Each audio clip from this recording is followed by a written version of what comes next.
Eleva tu punto de vista.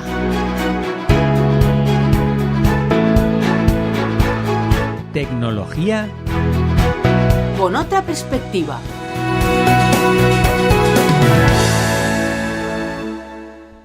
Hola a todos, muy buenas y bienvenidos de nuevo a nuestro podcast en el que a falta de foto y vídeo en los viajes, pero como amantes de la tecnología, hemos decidido aprovechar para investigar el tema de moda, las criptomonedas. Hemos desgranado y clasificado todo ese entramado para tratar de que lo entienda cualquier persona que no esté anclada al mundo de la tecnología. Y durante los próximos podcasts vamos a centrarnos en diferentes aspectos. En este primero haremos una introducción general con datos históricos y para ello contamos con Laura Blanco. Muy buenas, Laura. Hola, buenas. Muy buenas, José Manjón. Hola, buenas tardes. Y John de Casa. Muy buenas. Muy buenas tardes. Bueno, empezando un poco con el tema de la historia de las criptomonedas que están tan de moda. Antes de eso y para llegar a este punto, habría que decir un poco lo que es el dinero fiat y el dinero fiduciario. Que, bueno, yo no sé vosotros, pero yo hace 4 meses no sabía ni lo que era. ¿Vosotros sabéis diferenciarlo? Nada, yo desde luego, bueno, yo hace a lo mejor un poco más, pero la verdad que no. A partir de 1971, que fue cuando Estados Unidos, por toda la deuda que tuvo con el tema de la guerra de Vietnam, empezó lo que es el dinero fiat, que viene a ser el dinero que no está respaldado por ningún metal precioso. Como dices, el que estaba respaldado originalmente se pensaba, bueno, se hacía sobre el oro, sobre el patrón oro, la mayoría, aunque evidentemente se podía respaldar con cualquier otra cosa. Y como dices, efectivamente Estados Unidos es quien cambió las reglas, sobre todo a partir del año 71, por lo que dices de la guerra de Vietnam, y porque también después de las 2 guerras mundiales, bueno, sobre todo la segunda, cuando Francia, sobre todo, empezó a reclamar, a devolver los dólares que tenía, que había comprado de Estados Unidos, se los empezó a devolver a Estados Unidos, claro, le devolvían los dólares y quería el oro. Entonces, ¿qué pasaba? Que las reservas de oro de Estados Unidos empezaron a bajar. Entonces dijeron, coño, esto no puede ser. Entonces, bueno, pues supongo que habría más cosas, pero básicamente pues ellos decidieron, como dices tú, pues inventarse el dinero sin respaldo de ningún tipo. Simplemente basándose en la confianza de que ese dinero vale lo que dice y que, bueno, y que te tienes que fiar de la palabra del que te lo está vendiendo, que tiene ese valor, porque respaldo detrás no hay. O sea, bueno, es un valor monetario que hemos puesto supongo que para que la economía pueda seguir funcionando. Sí, de hecho, dinero fiat, no sé los demás. Exactamente, significa que así sea o hágase, o sea, porque me da la gana, básicamente, ¿no? Sí. Bueno, a partir de ahí, de lo que es esta tecnología obsoleta, digamos, del dinero como medio de intercambio de compra de cosas, bueno, obsoleta no, pero que poco a poco con la tecnología actual cada vez se usa menos lo que es el dinero fiat y en el futuro es posible que se deje de utilizar. En ese punto es donde empieza a sonar el tema blockchain y lo que son las criptomonedas. El blockchain, que ya lo explicaremos en más detalle en el capítulo 2 que hagamos del podcast, pero bueno, surge más o menos en 1992, que así dicho fácilmente a alguien se le ocurre una forma de entender qué es el blockchain, porque claro, esto es en lo que están basados todas las criptomonedas, digamos, no son lo mismo, criptomoneda y blockchain, pero una forma sencilla de explicar qué es blockchain. Explicado de manera muy sencilla, sería como coger varios post-its. Varios post-it de esos amarillos, ¿no?, que se ponen ahí en la pared. Los post-it amarillos de toda la vida. Y la primera línea que tú escribes en el post-it es la dirección del anterior, luego escribes en el contenido, en el medio del post-it el contenido, y la última línea del en el post-it escribes la dirección del siguiente post-it. Así vas creando una cadena en la que todo está unido por una cabecera, la primera parte, que es el anterior post-it, un contenido que es la información donde van las transacciones o con lo que se quiera operar en esa blockchain, y luego el siguiente POSIT. Bueno, el creador de Bitcoin tampoco se sabe exactamente quién fue, ¿verdad? Laura, tú sí que te has estudiado ahí el Satoshi este. ¿Ya sabes quién es? ¿Tienes el nombre original? Sí. Bueno, el tal Satoshi Nakamoto, que no sabemos si es una persona, si es una organización, si no sabemos quién es, ¿vale? Entonces, lo que hizo fue coger, digamos, un poco de cada invento de los que le precedieron, ¿vale? Por ejemplo, el que, como tú has comentado, cogió el invento del Hashcash y cogió también la idea de dinero como tal de David Chan. Eso aparece digamos, en el white paper, que es el proyecto que sacó Satoshi Nakamoto cuando lanzó el Bitcoin, ¿vale? Entonces, él hizo referencia a que se había inspirado en otras formas de dinero que había habido entre los años 90 hasta el 2008 más o menos. Entonces, digamos, cogió lo mejor de cada invento y él lo mejoró y lo implementó y sacó lo que hasta ahora es pues la criptomoneda más segura, que antes, hasta 2008, lo que había salido o los intentos que había habido, pues no habían llegado a buen puerto, ¿vale? Por diferentes problemas que hubo. Sí, esto es en 2009 cuando se lanza el Bitcoin como prueba, básicamente, pues como Facebook lo lanzó en su colegio mayor en su día, como red social de prueba, pues igual.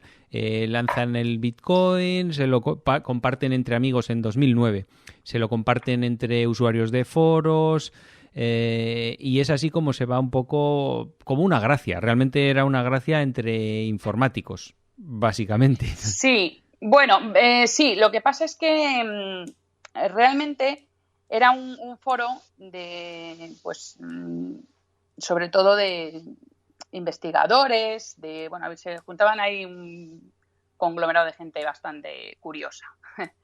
Y el tal Satoshi, que efectivamente no se sabe quién es, pues lanzó esa idea a ese foro.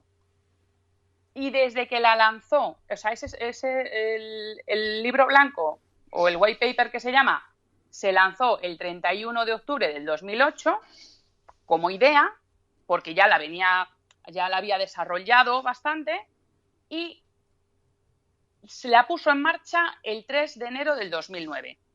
O sea, ya la puso en marcha directamente el 3 de enero del 2009 y 6 días más tarde lo volvió a publicar, que ya estaba todo en marcha, y envió el software a través de un email a ese grupo. Y a partir de ahí, pues hubo gente que no le hizo ni caso, obviamente, y hubo gente que se descargó ese software y ahí, historia. Sí, porque claro, algunos estarán pensando, pero bueno, ¿y esto que está en el aire? No, esto parte de un software que tú tenías que instalar, cada usuario se tenía que instalar, y ese software, digamos que por un proceso matemático iba generando bitcoins a el usuario que lo tenía instalado en el ordenador en ese momento. Claro, en aquellos tiempos iniciales se pagaban muchos bitcoins a cada usuario. No es como ahora, que se paga muy poco, ¿no? Y a partir de ahí se lo van instalando más gente, y se van haciendo transacciones entre ellos. Un poco de broma, ¿no? Al principio, simplemente transfiriéndose, pues yo te transfiero tal, tú me transfieres cual, viendo cómo funcionaba el sistema, cómo funciona la cadena de bloques, viendo que aquello no se falsificaba, no había forma de falsificarlo. Aunque bueno, en 2010 sí que descubrieron una pequeña vulnerabilidad que corrigieron enseguida en el software, y a partir de ahí ya nada, no se ha encontrado nada, ¿no? Sí, bueno, realmente en la primera transacción que hubo, se la hizo Satoshi Nakamoto, se la hizo a Halfine, ¿vale? No sé si lo he dicho bien, ¿eh? O sea, sí. Se la hizo y fue una transacción de 10 Bitcoin, y la recompensa por minar ese primer bloque que se minó eran 50 bitcoins, ¿vale? En cada bloque que tú minabas eran, o sea, te daban una recompensa de 50 bitcoins. ¿Qué pasa? Que en aquel momento tan temprano se minaba con muchísima facilidad y no había ningún tipo de problema. Entonces, esta persona, el Hal Fine, lo que hizo fue sería el segundo en bajarse ese software, porque el primero obviamente era Nakamoto, y entre ellos se cruzaron varios correos mejorando un poco el sistema, ¿vale? Él le decía los fallos que veía a Nakamoto y Nakamoto los corregía. En esa primera transacción, que es de la que, bueno, es la primera que se hizo, se hicieron un movimiento de 10 bitcoin de la cartera, digamos, o sea, del ordenador de Satoshi Nakamoto al ordenador de Hal Five. ¿Vale? Esa fue la primera transacción que hubo. De hecho, el blockchain es público, o sea, cualquier usuario, cualquiera puede entrar y ver todas las transacciones que ha habido desde el principio y, de hecho, ver la primera cuenta, el número de cuenta, digamos, el número de cuenta es público. O sea, puede ver ese número de cuenta cuántos Bitcoin tiene a día de hoy. O sea, si ha ido... Sí, perfectamente. Perfectamente. Eso es público. No... Sí, lo que no tienes es la asociación de ese número de cuenta a quién pertenece. Eso es lo que no sabemos. Exacto. Ese es el tema. Claro, sí. En este primer introducción no nos vamos a meter mucho técnicamente en cómo funciona y cómo llevan las recompensas, simplemente saber que tú tienes instalado el software y que por tenerlo instalado a ti te premian, digamos. Ya veremos en un futuro capítulo por qué te premian y qué hace tu software exactamente. Pero de momento tú tienes que saber eso. Claro, que nadie se ponga a descargar el software como loco diciendo voy a ganar 100 bitcoins, porque a día de hoy ya no es así. Eso tendríamos que volar en el tiempo a aquella época. Efectivamente. Es un poco más complicado y se requieren ordenadores bastante más potentes que los del inicio. Exacto. Como curiosidades, fijaros que en 2010 que el precio llegó a ser de $0,003 el Bitcoin. Hubo un usuario que intentó subastar 10.000 bitcoins por $50 y nadie se los compró. Supongo que a día de hoy está muy agradecido de que no se los comprase nadie. Efectivamente, sí. Y otro usuario compró 2 pizzas por 10.000 bitcoins. También le salieron baratos. Sí, ese momento se celebra por todo lo alto, en la comunidad Bitcoin también, sí, porque fue la primera transacción con una venta o con una compra, en este caso, real. Entonces, fue curioso porque escribieron, o sea, no pidió una pizza, nos llamó y dijo, oye, yo quiero 2 pizzas que te voy a pagar con Bitcoin, porque entre otras cosas le tomarían por absolutamente el pizzero loco. Sería informático, si no... Sí. Por lo menos. Entonces, bueno, pues lo que pasó fue que, bueno, pues una de las personas que, bueno, ya tenía Bitcoin porque se había descargado el software y tenía Bitcoin en propiedad, que se llamaba Laszlo, no sé qué más, pero es que tenía... Ese es el que compró la pizza, el Laszlo es el que compró. Sí, exacto, ese fue el que compró, el que pidió la pizza, pero fue muy curioso porque, como te digo, no llamó a ningún sitio, simplemente se metió en el chat que tenían, en el famoso foro que había, y dijo, bueno, yo ofrezco 10.000 bitcoin al que me traiga una pizza, 2 pizzas familiares, perdón. O sea, 2 pizzas familiares por 10.000 bitcoin. En ese momento estamos hablando de que serían unos 40 y pico dólares, o sea, 42 dólares o algo así, ¿no? Y claro, él dijo, la podéis hacer en vuestra casa, la podéis comprar y traérmela, lo que queráis. Yo ofrezco 10.000 bitcoin al que me la traiga a casa. 2 pizzas familiares y mis preferencias son, pues puso cebolla, bacon, lo que fuera. Y bueno, pues tardaron 4 días en llevarle las pizzas, pero las recibió. Las recibió. Alguien le cogió la idea, le dijo, sí, por supuesto, yo lo hago, tardó 4 días en encontrar a alguien, por supuesto, y a los 4 días tenía sus pizzas y la persona pues que recibió los 10.000 Bitcoin, pues me imagino que a día de hoy estará encantada de la vida. Yo como apunte quiero, porque claro, no sabemos en qué momento las personas van a escuchar este podcast. Puede ser que este podcast lo escuchen dentro de 5 años y también les parezca una tontería el precio del Bitcoin.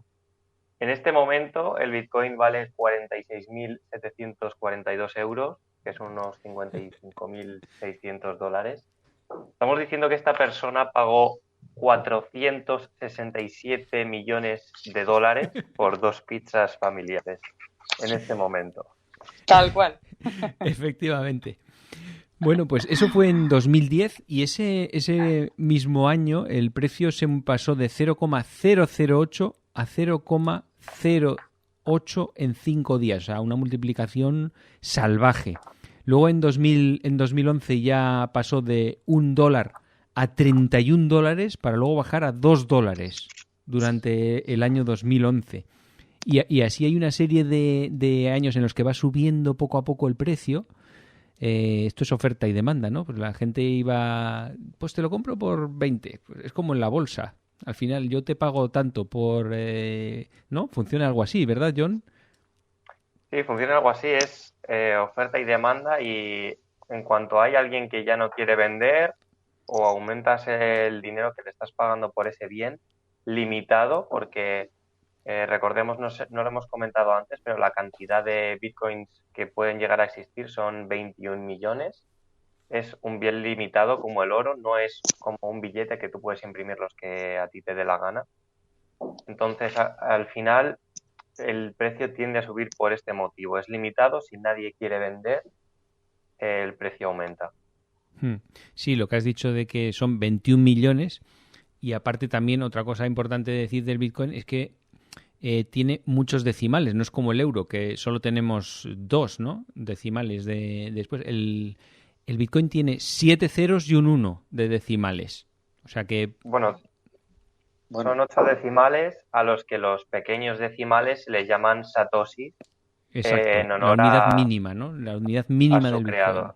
Exacto. Es decir, si tú quieres comprar 50 euros de Bitcoin, tú tendrías 0,0000 la cantidad que sea, o lo puedes llamar directamente, puedes decir que tienes 300 satoshis de Bitcoin.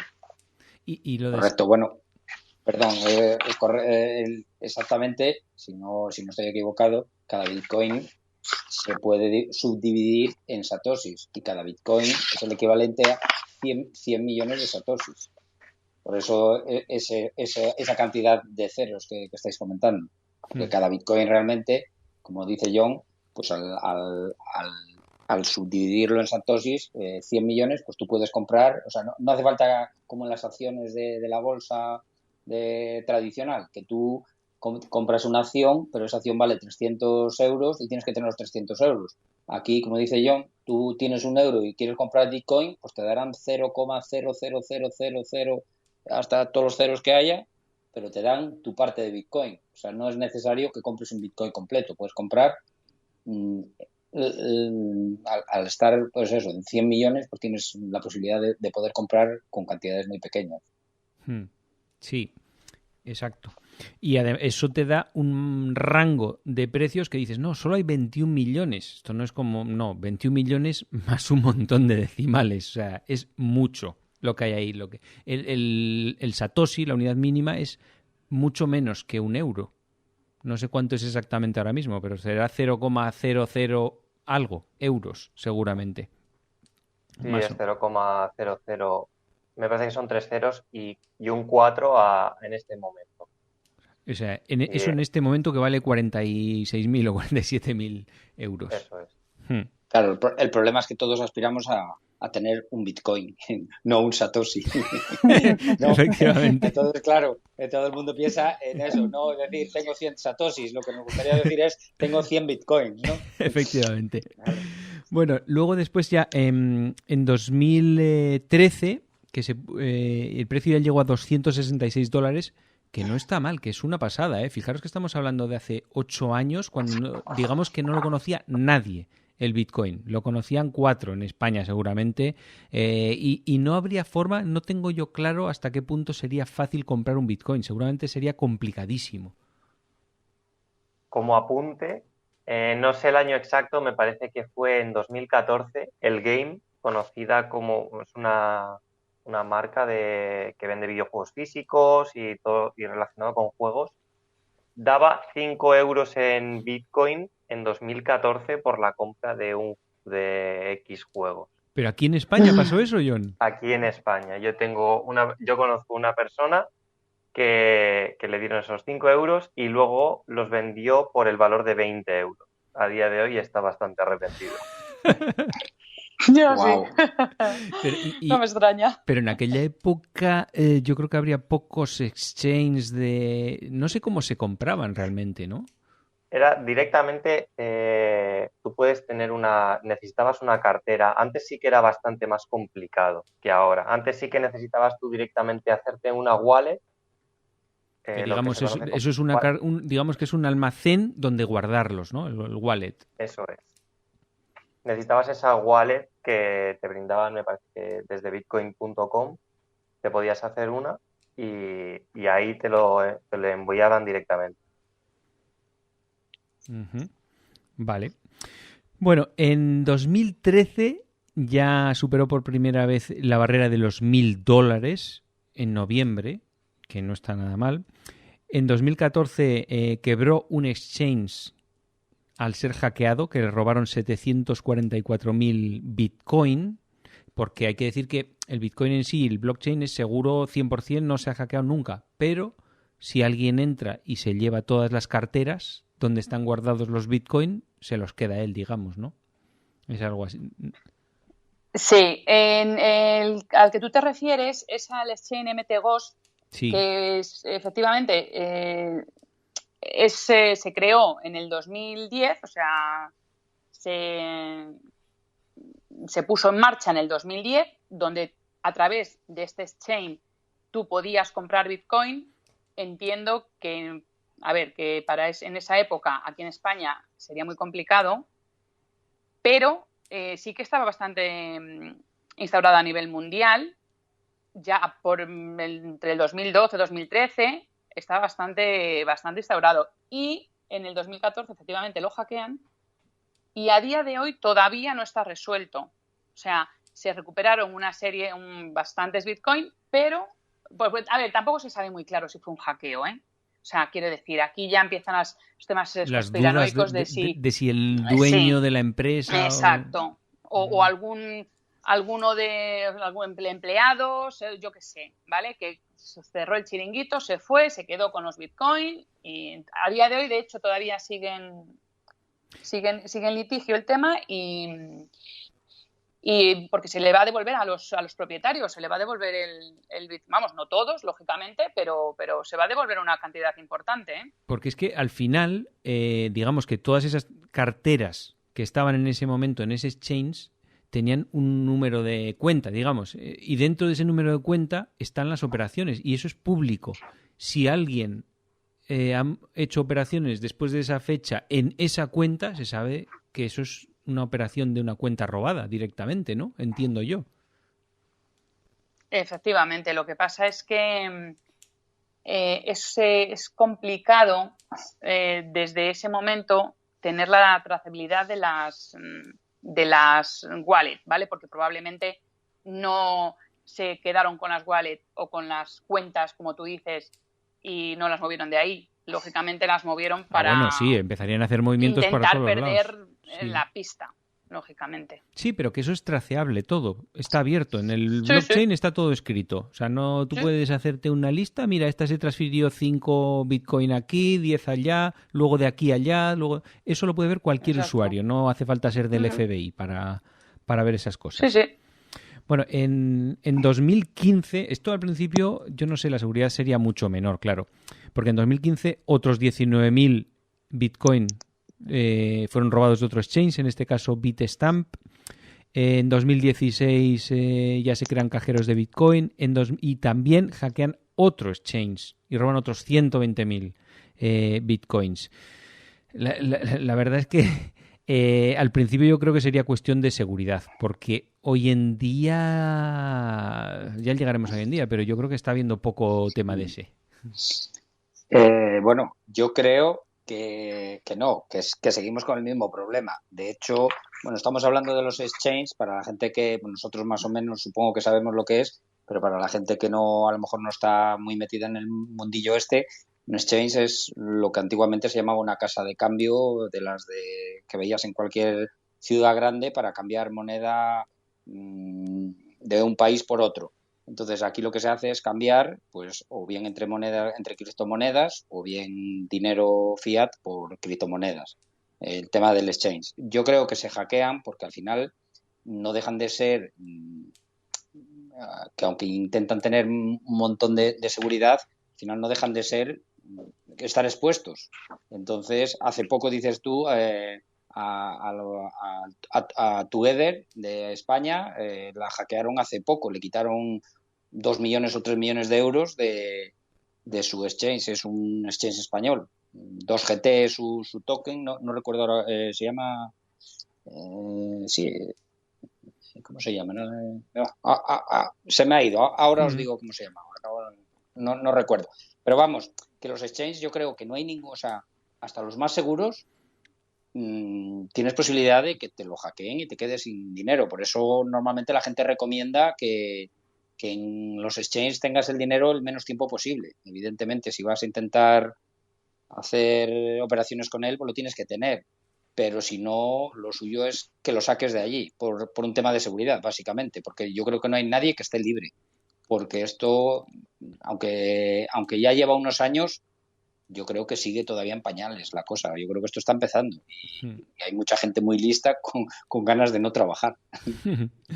Bueno, en 2016 se hace un estudio además en el que se empieza a meter el dedo en la llaga por una de las cosas que más se critica al Bitcoin, que es porque se observan muchas actividades ilícitas con él. Que si compra de armas, en la dark web, que si droga, que si no sé cuánto.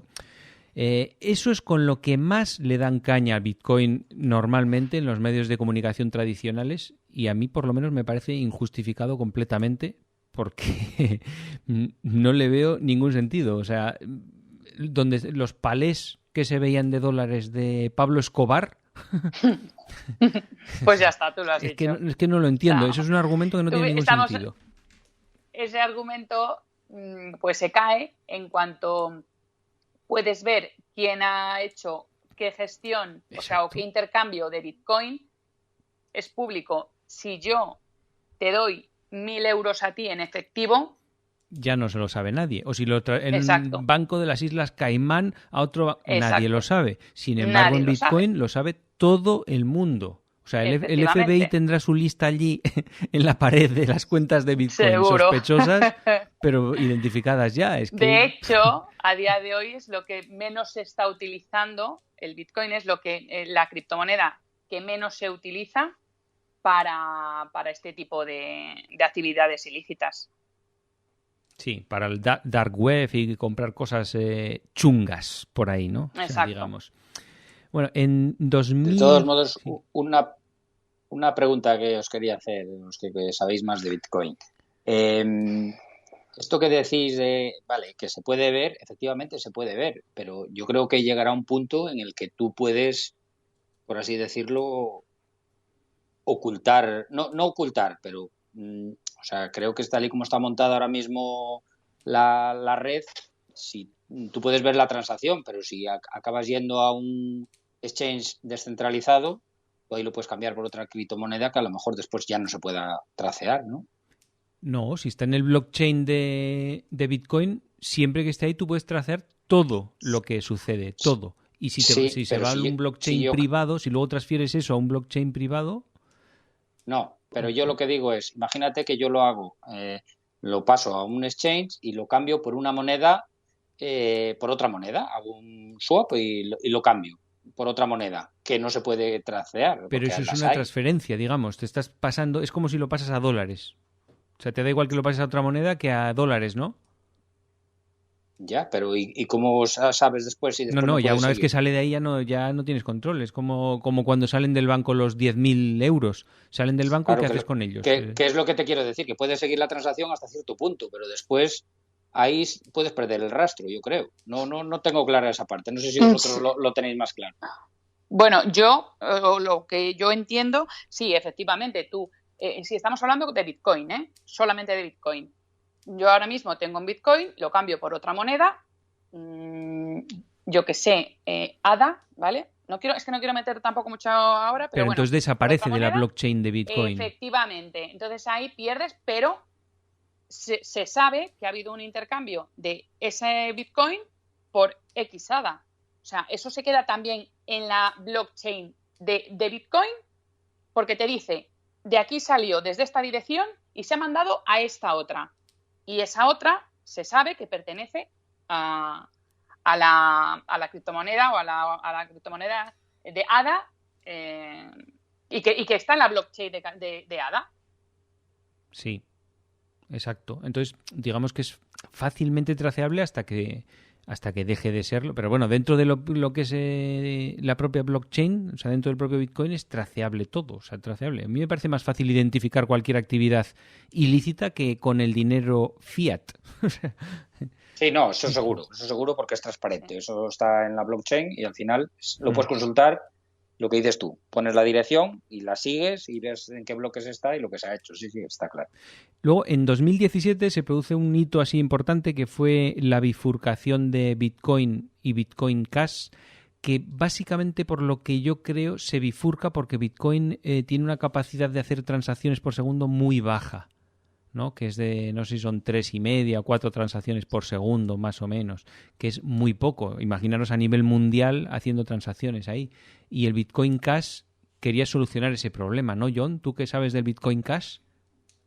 Sí, ese es el problema que soluciona Bitcoin Cash. Además, ahora mismo las transacciones en Bitcoin, como son tan limitadas, tienen unos costos bastante altos. Es decir, igual transferir medio Bitcoin te cuesta 300 euros y tarda 6 horas en hacerse esa transacción. Por discrepancias entre los desarrolladores, pues generan otro proyecto, un fork, que es Bitcoin Cash, que de hecho Bitcoin ahora sí que tiene el nombre famoso, pero el proyecto original y para usar pagos instantáneos descentralizados, ese proyecto realmente es a día de hoy Bitcoin Cash. Una transacción en Bitcoin Cash de lo que sea pueden ser 100 centésimas de un céntimo el costo que tiene y el tiempo de transacción es inmediato. Bueno, en 2017 fue el año, digamos, igual más crítico para la popularización del Bitcoin porque alcanzó ahí los 19.798 dólares y ahí es donde se puso en boca de todo el mundo. Porque ya una cosa ahí que de repente un Bitcoin vale tantísimo dinero, empieza a hacerse conocido y tal, y luego después tuvo el descenso salvaje que cayó a 6.000 dólares en 2018. Que mucha gente, yo conozco a alguno que compró en el pico ese de precio de Bitcoin. Luego después bajó a 6.000 y se mantuvo mucho tiempo en ese precio. Con lo cual, la gente que había comprado tan alto se acabó cansando pensando que eso iba al cero y lo vendió perdiendo dinero. Eso es lo que suele pasar. Lo que nos suele pasar a los inexpertos, ¿no? En estas cosas. Sí, efectivamente. Bueno, ahí hubo, bueno, yo creo que ahí lo que hubo fue, se puso de moda, empezó a entrar gente porque veían dinero fácil, básicamente, porque estaba subiendo continuamente y un Bitcoin se puso en casi 20.000 dólares, que era una auténtica barbaridad. Entonces empezaron a entrar gente sin ningún tipo de experiencia y de nada y solamente le interesaba el precio. Y bueno, pues en cuanto cayó un poquito, la gente se empezó a asustar. Hubo otra serie de factores, porque justamente coincidió que el precio más alto de Bitcoin coincidió con la salida de un mogollón de monedas a través de lo que le llamaban ICOs, ¿vale? Que eran, salían proyectos, los inversores financiaban esos proyectos porque creían en ellos y la mayoría de esos proyectos no llegaban a ningún sitio. Los creadores se quedaban con el dinero de los inversores y entonces empezó el miedo y aparte de que se desaparecieron la mayoría de las monedas que se crearon en ese momento, el Bitcoin le afectó mucho también a Bitcoin y bueno, pues se fue todo para abajo en un par de meses, como un castillo de naipes. Efectivamente. Además fue muy rápido el descenso, un par de meses, un mes y pico, yo creo, más o menos. Y bueno, luego en 2018 hackearon otro exchange japonés, el Coincheck, 530 millones de dólares robados. Y a partir de ahí, pues ya se puede decir que ya estamos en la era moderna del Bitcoin y el reflorecimiento que hubo en 2020, más o menos, yo creo, que es cuando empezó con todo el COVID y todo esto.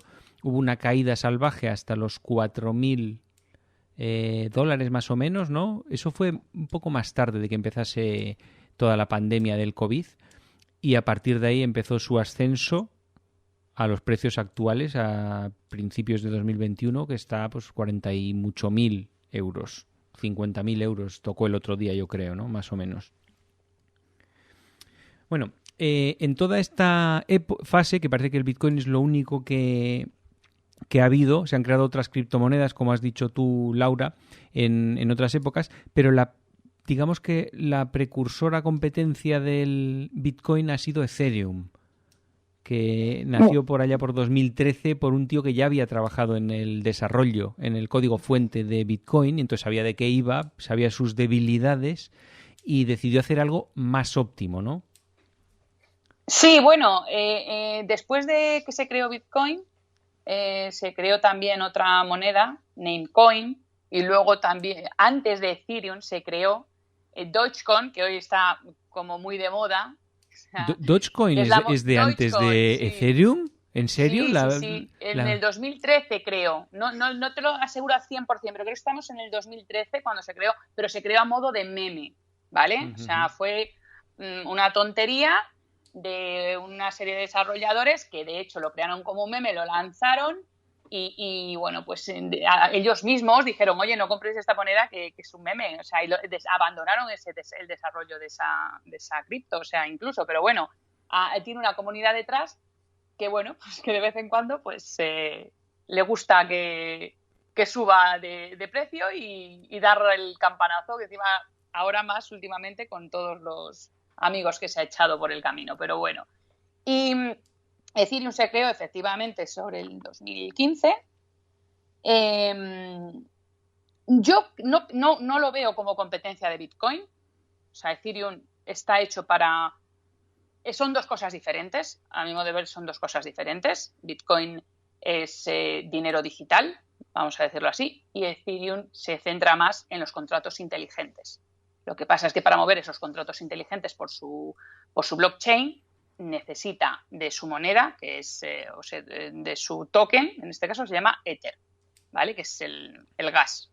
Que, bueno, ya lo hablaremos. Eso ya lo hablaremos. Bueno, muchas cosas ahí has metido en un minuto. Sí, lo sé. Pero bueno, un poco para que sepamos que quiero decir que yo no le veo similitudes a Ethereum ni a Bitcoin. ¿John? Estoy de acuerdo, son cosas diferentes, pero lo que ve la gente más allá es un número que es el precio. Y el precio del Ethereum, su market cap es el segundo a día de hoy. Por eso es tan conocido y la gente los compara. Efectivamente. Es, digamos, la segunda moneda más conocida. La gente entraba, veía Bitcoin caro y decía, ¿qué compro? Ethereum también es más asequible. Lo que dice John, veían el precio, ya está. Y a día de hoy sigue efectivamente siendo la segunda moneda del market cap. Sí, digamos que Bitcoin es solo dinero, digamos, no es nada más. Y Ethereum es todo un supermercado, o sea, en el que puedes hacer millones de cosas. Tiene dinero, intercambiar, firmar contratos, transferirse cosas. O sea, es un ecosistema mucho más salvaje que Bitcoin, con muchísimas más posibilidades. Otra cosa es que lo que haga, cómo funcione y todo eso, que ya hablaremos en el futuro. Exacto. Pero en principio es otro ecosistema.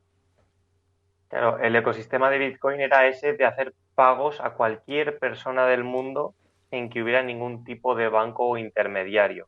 Pero como ha perdido esa funcionalidad que se ha ido al Bitcoin Cash, ahora mismo, o como yo lo veo, el Bitcoin es únicamente un depósito de valor.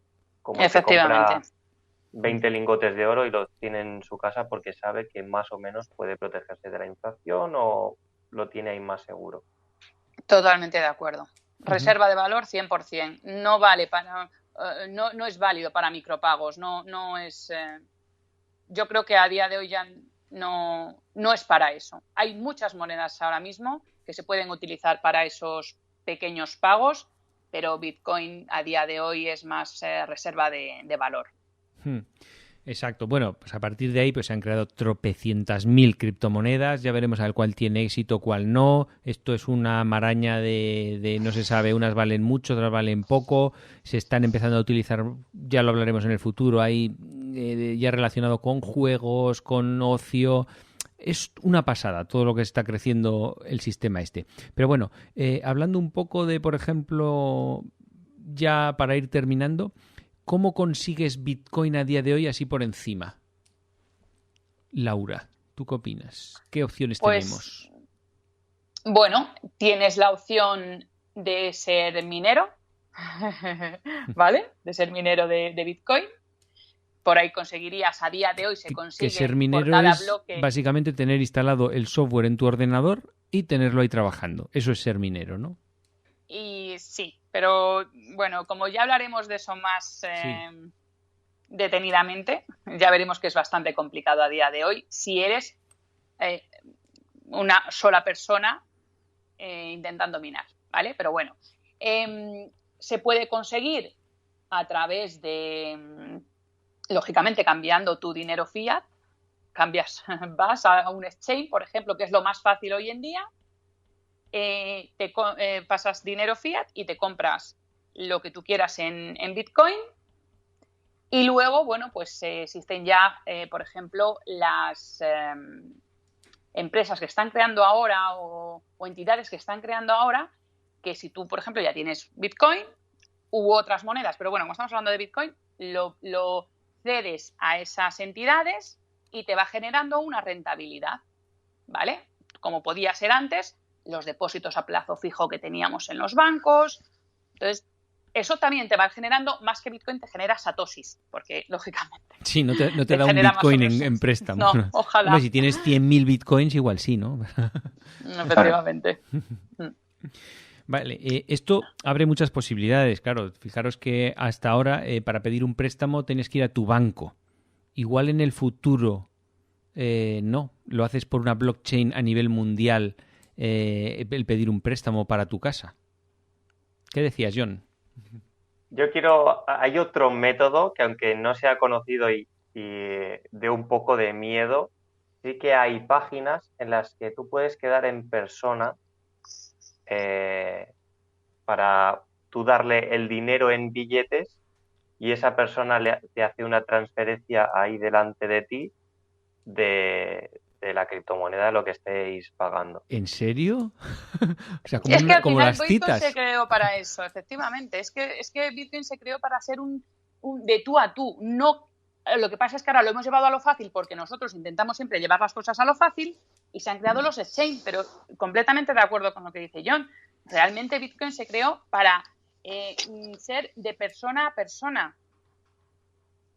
¿Vale? Sin un tercero que esté. Pasa que siempre, ahora mismo, claro, se necesita alguien que te dé un poco de, digamos, confianza. O sea, tú puedes quedar con alguien conocido y que te dé Bitcoin y tú le haces la transferencia, pero ya con alguien desconocido, ¿quién se atreve?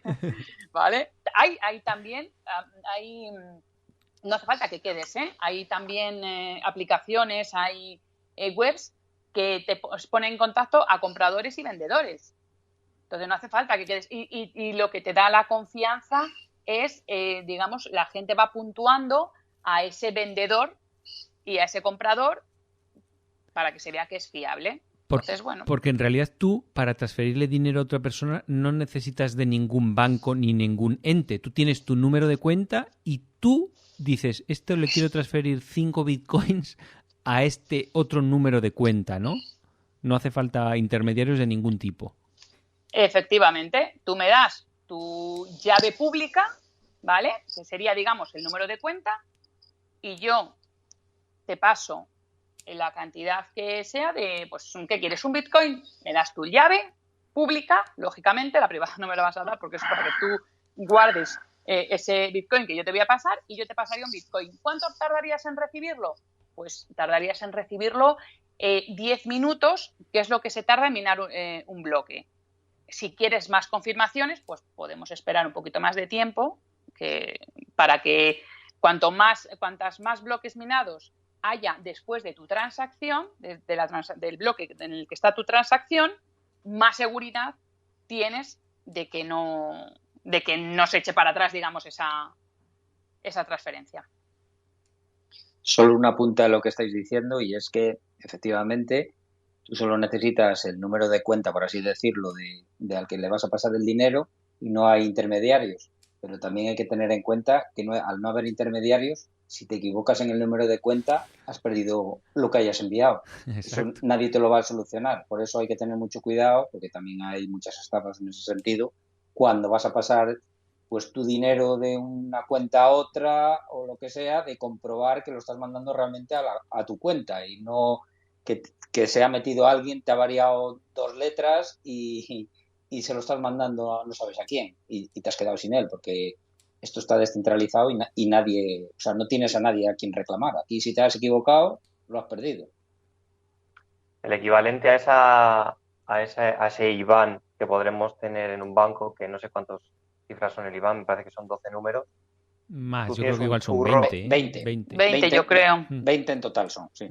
El churro de tu dirección de tu cartera de Bitcoin, a lo mejor son 40 números y letras aleatorios, pero bueno, esto también se traduce en un código QR que tú fácilmente puedes escanear y reconocer la transacción para no equivocarte. Pero esos números y letras que son, digamos, tu número de cuenta, ¿también diferencia mayúsculas de minúsculas? Eso ahí tan técnicamente no lo sabemos. No sabría llegar. Yo creo que no lo sé ahora mismo. Sí, claro que sí. Sí hay diferencia. Hay mayúsculas y minúsculas, sí, por supuesto. Sí. Yo creo que diferencia. Y de hecho, o sea, tú puedes usar distintas claves públicas. Si no lo, bueno, al menos creo que en Bitcoin también es así. Sí. Quiero decir, tú te lo pasas y puedes ir no siempre usando la misma clave pública. Ah, ¿puedes tener, digamos, varios números de cuenta? No. ¿O no te refieres a eso? Sí, me refiero a eso. Es que, bueno, yo no opero mucho con Bitcoin, lamentablemente, pero en otras criptomonedas tú puedes usar una dirección para mandarte dinero a tu cuenta distinta cada vez. No tiene por qué ser siempre la misma. Que eso también es una seguridad adicional que tienes. Porque si yo me sé tu cuenta, bueno, nadie va a hacer nada. No puedes hacer nada tampoco porque sea ese número de cuenta. Pero bueno, es esa adicional que tienes que no usas siempre la misma. Entonces, si alguien te quiere hacer una trazabilidad de tus movimientos, si siempre usas la misma, dice, pues este ha hecho 25 movimientos, tiene 25X. Pero si tú vas cambiándola, pues no saben si has hecho ese movimiento o no. Creo que es algo así. Yo por lo menos lo tengo entendido así.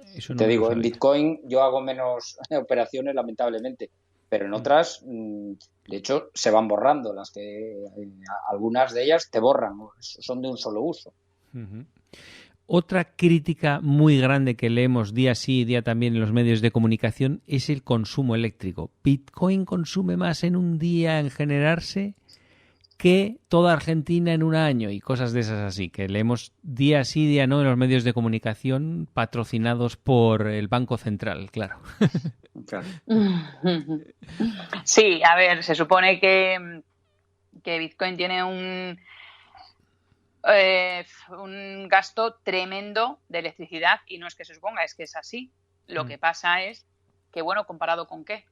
O sea, lo hemos comparado en lo que se gasta, por ejemplo, para extraer oro o cualquier otra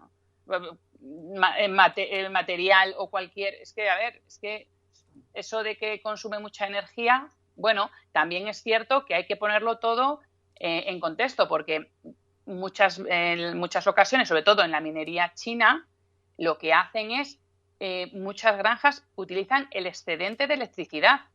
De otra manera, si no la estuvieran utilizando, esa energía se desperdicia. Con lo cual, y eso no entra en esos estudios que hacen tan maravillosos. O sea, aparte de que los mineros o las granjas de minería son las primeras interesadas en que haya energías renovables por lo que les cuesta la electricidad. Entonces, cualquier energía que puedan utilizar para minar Bitcoin, la van a implementar porque les interesa económicamente. Otra crítica recurrente también es: no vale nada, es aire. Eso es aire. Eso, ¿qué tenéis que decir a ese argumento? Yo ahí voy a decir que es el mismo aire que vale una piedra de color dorado. Sí. Al final, lo que más vale es poder comer. Y a mí, yo no me puedo comer una piedra de color dorado y tampoco me puedo comer un activo digital. Para mí, ni siquiera puedo masticar un billete, no me vaya. Bueno, efectivamente. Tal cual. Y otro peligro... O sea, no es... Sí, dime, Laura. No, decía que no es... claro que no lo puedes tocar, no es algo tangible, pero es que se le da es como el dinero fiat, lo decíamos antes. ¿En qué se basa hoy en día el dinero fiat? No es nada. De hecho lo están haciendo, imprimiendo como locos para que mantener la economía. Porque me tengo que fiar más de un dinero que de un activo digital que tiene detrás un poder computacional brutal y que tiene la confianza de la gente, ¿no? Sí. Y a mí hay otra cosa también que me preocupa, me tiene intrigado qué va a pasar, que es qué pasa si, es uno de los grandes peligros de las criptodivisas, qué pasa si Estados Unidos dice: se prohíben las criptomonedas, prohíbo el Bitcoin. Pues peor para ellos.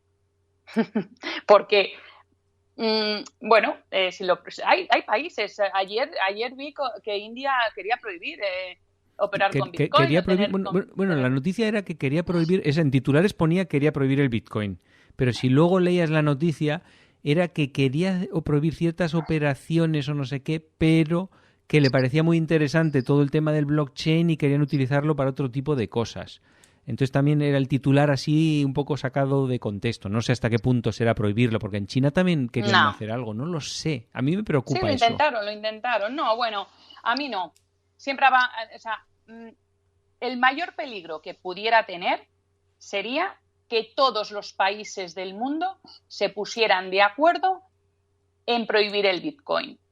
¿Vale? Eso sería, digamos, el mayor problema. Pero yo, sinceramente, ¿hasta qué punto veis a un Estados Unidos poniéndose de acuerdo con un Rusia y con un China en algo? Sería un poco complicado, la verdad, sí. Por ejemplo. Pero, o sea, quiero decir, sería el único problema, digamos, que pudiera haber, que todo el mundo absolutamente se pusiera de acuerdo para prohibir algo. Porque si a mí me lo prohíben en Estados Unidos, no tengo problema. Cualquier otro país voy a poder operar con Bitcoin. Gracias a Dios no necesito ir físicamente a ningún sitio para poder operar. Tú mañana te vas a Australia y yo te mando mañana 3 Bitcoin a Australia con el mismo coste que si te los mando si estás aquí en 3 calles más para abajo. Entonces, eso no... Aparte de que, bueno, ya entraríamos en cómo lo van a prohibir. Es que cuando conoces un poco las tripas, muy complicado que se prohíba. Muy complicado. Bueno, la única forma de suspenderlo sería apagar todos los dispositivos electrónicos del mundo a la vez.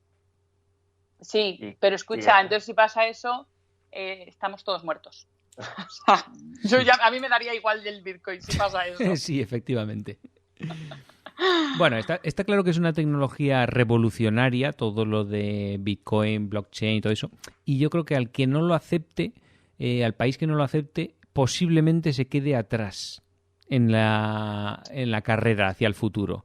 Y a lo mejor se tiene que arrepentir y luego entrar 10 años tarde en donde vaya el resto del mundo. Eso puede pasar. Por eso igual se lo están pensando mucho y no dicen ni mu. Nadie. Y yo creo que también que no quieren pasarles, pues por ejemplo, cuando antiguamente Estados Unidos optó por el oro, China optó por la plata. Tampoco quieren quedarse atrás en ese aspecto.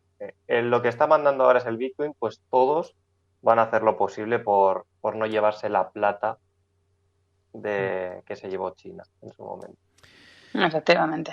Bueno, pues nada, así como primer capítulo introductorio de todo el tema de las criptomonedas, yo creo que lo podemos dejar aquí.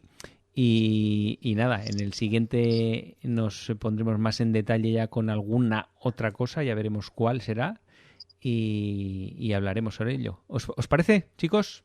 Perfecto. Perfecto. Pues nada, muchas gracias por haber estado hoy en el programa y hasta el siguiente. Hasta la próxima. Chao.